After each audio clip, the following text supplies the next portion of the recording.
కృతయుగ పూర్వంలో బహురుచుడనే బ్రాహ్మణుడు ఉండేవాడు. అతడు ధర్ముని అవతారం. అతని భార్య పేరు అహింస. వారికి 4 కుమారులు జన్మిస్తారు. వారిలో మొదటివాడు హరి, రెండోవాడు కృష్ణుడు. వీరిద్దరూ ఈ జగమంతా మెచ్చి యోగులవుతారు.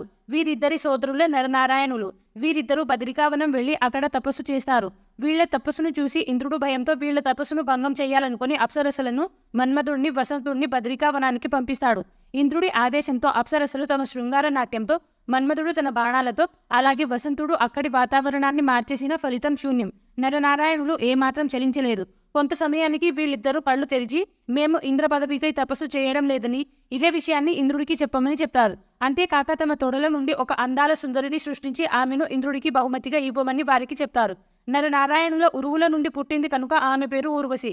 తమ తపశ్శక్తిని తెలుసుకోలేని ఇంద్రుడు తమ తపస్సుని భంగం చేయడం తగదని, అప్సర కాంతల సౌందర్యాన్ని మించిన సుందరిమణిని తామే సృష్టించి సమర్థులమని నరనారాయణులు తెలియజేస్తారు.